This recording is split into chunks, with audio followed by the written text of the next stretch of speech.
Resident Evil 9 Requiem actually has a huge problem. In fact, when I actually bought the game and played it for a couple of minutes, somehow, some way, 3 hours actually disappeared and I've flown by really freaking fast. And I have to say that the reason why it's a huge problem is because as soon as I picked up my controller and played the game, I could not put it down to save my life. Now for the story. Story is pretty much you're this girl, like I said, everybody knows her name is Grace. She goes in and takes on this FBI case. It's an old case that she had in the past with her mother.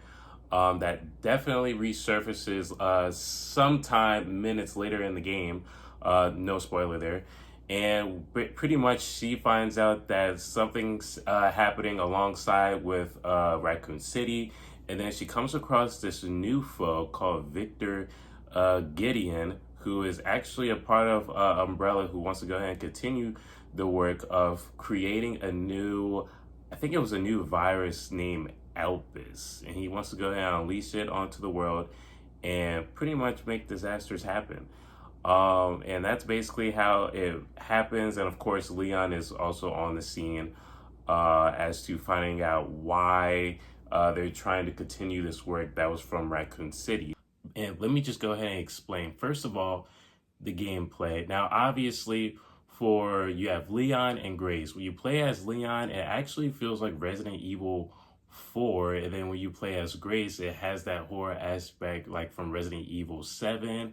And of course, when you're going through Raccoon City, it actually does feel like you're playing as Leon again on Resident Evil 2 as Grace. So also, when you look at the health bars, I should say the health bar literally looks like for Leon, it looks like it's from Resident Evil 4.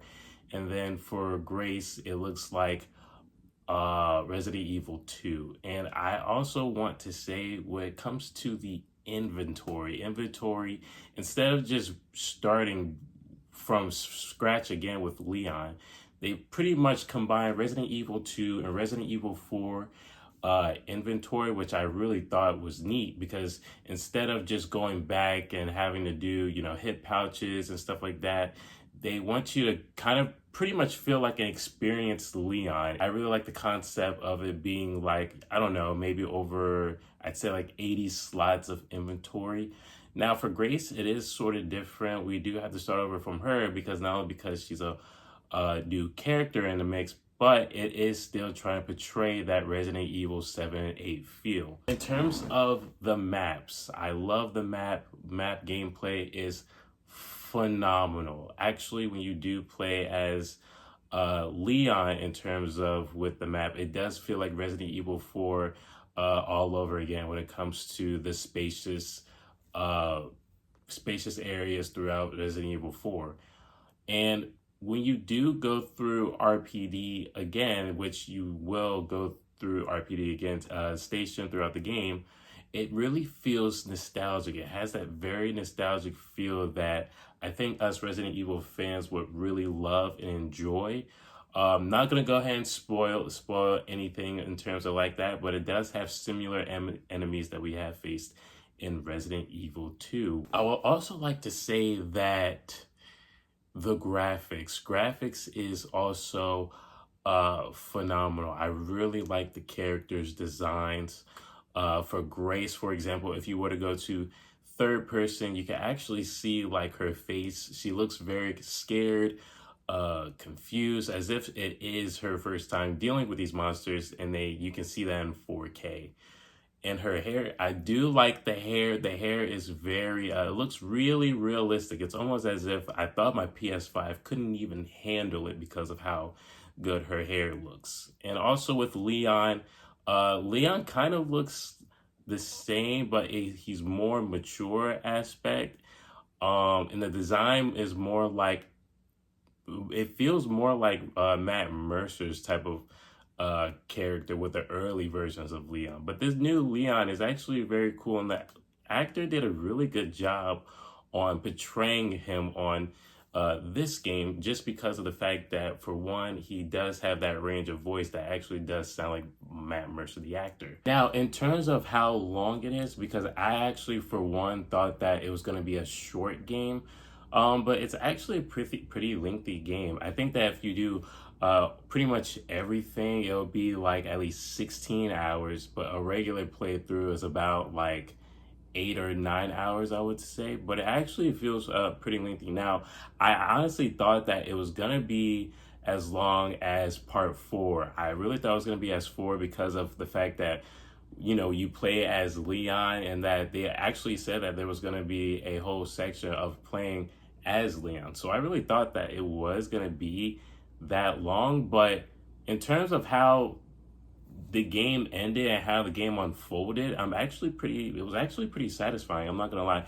I did do everything. Now, my first playthrough, it took me some time, just because of the fact that, like I said, as Grace, you do have to do a lot of sneaking around. Me personally, I am a patient gamer and love to sneak around.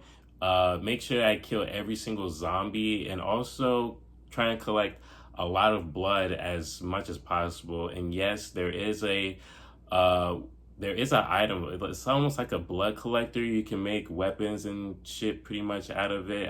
It's pretty good, awesome to me.